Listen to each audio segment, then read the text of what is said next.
na akong matambayan. Super aga. Ako lang mag-isa dito. 7 p.m. na. Tapos ako and look at my hair.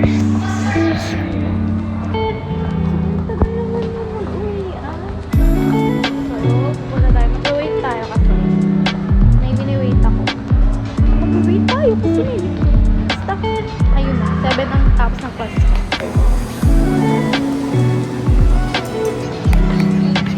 Nawalan kami ng gas.